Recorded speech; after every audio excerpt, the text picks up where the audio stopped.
પ્રેમી પંખીડાએ દ્રશ્યમ ફિલ્મ જોઈ હત્યાને આપ્યો અંજામ।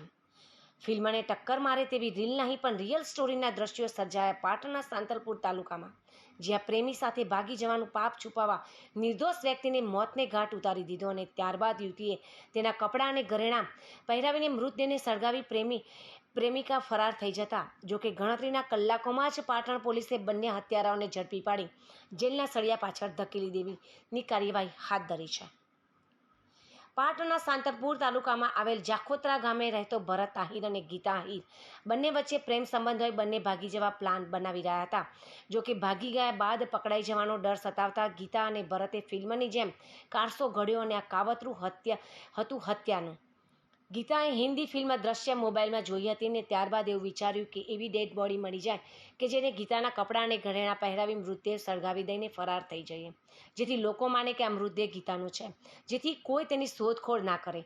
પહેલાં તો ગીતાના પ્રેમી ભરતે ડેડ બોડી શોધવાનો પ્રયત્ન કર્યો, જોકે કોઈ મળ્યું નહીં। ત્યારે છેવટે તેણે હરજીભાઈ સોલંકીના નામના એક વૃદ્ધ કે જેઓ રખડતું ભટકતું જીવન જીવતા હતા તેઓને નિશાન બનાવી ગળું દબાવી મોતને ઘાટ ઉતારી યોજનાબદ્ધ રીતે મૃતદેહને સળગાવી દઈને ફરાર થઈ ગયા હતા। જોકે સમગ્ર ઘટનાને લઈને પોલીસે તપાસ શરૂ કરી અને આખરે પાલનપુર ખાતેથી બંનેને ઝડપી પાડ્યા હતા। બંને પ્રેમી પંખીડા પોતાનો પ્રેમ પામવા અને એક સાથે રહેવા એક નિર્દોષ વ્યક્તિને મોતને ઘાટ ઉતારી દેતા તેવી આ ઘટનાને સૌ કોઈએ વિચાર કરતા કરી દીધા છે। ભરતે મુંબઈમાં એક મકાન ભાડે રાખ્યું હતું અને બંને ભાગી જઈને મુંબઈમાં રહેવાનું નક્કી કર્યું હતું। બધું પ્લાન મુજબ ગોઠવી મુંબઈથી વતનમાં આવી કરપીણ હત્યાને અંજામ આપ્યો હતો, જ્યાં વૃદ્ધને બાઇક પર બેસાડી અવાવરી જગ્યાએ લઈ જઈને ગળું દબાવી અને અર્ધ બેભાન હાલતમાં રહેલ વૃદ્ધને મધરાત્રિએ સળગાવી દઈ ગીતાના કપડાં અને ઘરેણાં પહેરાવી દઈને પલાયન થઈ ગયા હતા। જોકે ગણતરીના કલાકોમાં જ હત્યારાઓને પકડી લેવાયા હતા। હાલમાં બંને હત્યારાઓ પોલીસોએ પકડમાં છે અને હવે જીવનભર સાથે રહેવાના ઓરતા રાખનાર પ્રેમી અને પ્રેમિકા જેલના સળિયા ગણશે। જોકે સમગ્ર ઘટનામાં એક નિર્દોષ વ્યક્તિનો જીવ ગયો છે, જે ખોટ હંમેશા મૃતકના પરિવારજનોને ક્યારેય પૂરાશે નહીં। મંગળવારે વહેલી સવારે સુરેશભાઈ ના ઘરની વાડામાં એક અડબળેલી લાશ મળી આવેલી અને એને મહિલાના કપડાં પહેરાવેલા હતા। જે આધારે એ લોકોએ પોલીસને જાણ કરતાં પોલીસ ત્યાં પહોંચેલી અને તપાસ કરતાં આ કોઈ પુરુષની લાશ હોવાનું જણાઈ આવેલું। વધુ તપાસ કરતાં ગીતાબેન પણ ત્યાંથી મિસિંગ હતા અને હ્યુમન સોર્સ અને ટેકનિકલ એનાલિસિસથી તપાસ કરતાં ગીતાબેનને પોતાના પડોશમાં રહેતા ભરતભાઈ સાથે પ્રેમ સંબંધ હતો। છેલ્લા 3 મહિનાથી એ લોકો સાથે મજૂરી કરતા હતા અને એમને પ્રેમ સંબંધ થયેલો।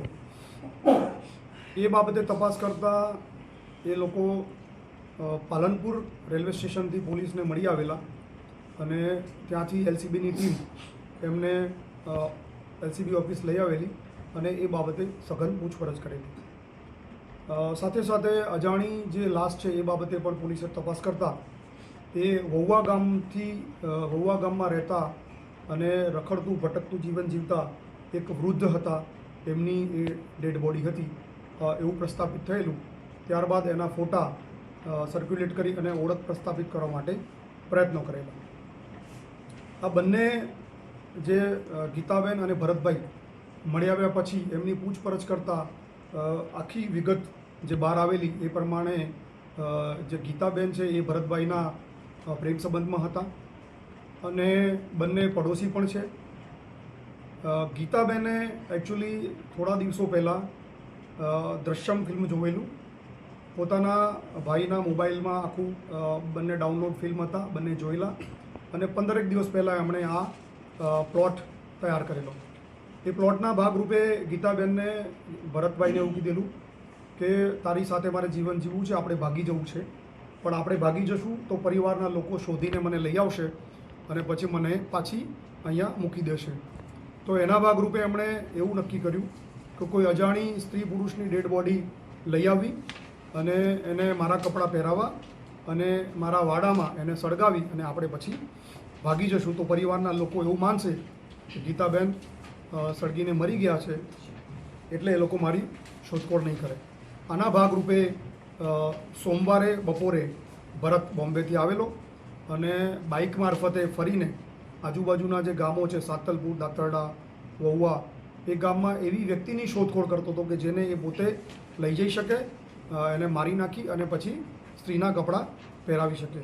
આના ભાગરૂપે એને વહુવામાંથી રાત્રે 7 વાગે એક વૃદ્ધ વ્યક્તિ જે મળી આવેલા એને જઈને એને પોતાની સાથે ચાલો એમ કરીને પોતાની બાઇક ઉપર બેસાડેલા. એને ખેતરની વાડ પાસે લઈ જઈ અને ગળું દબાવી મારી નાખવાની કોશિશ કરેલી, તો એ વૃદ્ધ વ્યક્તિ બેભાન થઈ ગયેલા અને પછી એને પોતાની બાઇક ઉપર બેસાડી અને પોતાની પીઠ સાથે દોરડું બાંધી અને જાખોત્રા ગામની સીમમાં જ્યાં તળાવ છે ત્યાં એને લઈ આવેલા.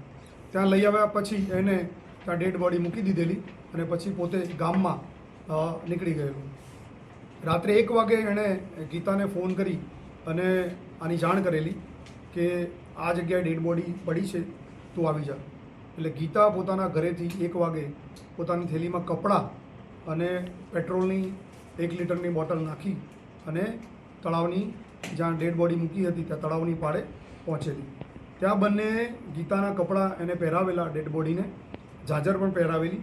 પછી બંને લોકો એને ઉંચકી અને સુરેશભાઈનો જે વાડો છે એટલે કે ગીતાનું જે ઘર છે એના વાડાની પાછળ લાવી અને પેટ્રોલ છાંટી અને આજુબાજુમાંથી લાકડા લાવી અને સળગાવી અને ત્યાંથી એ લોકો ભાગી ગયા.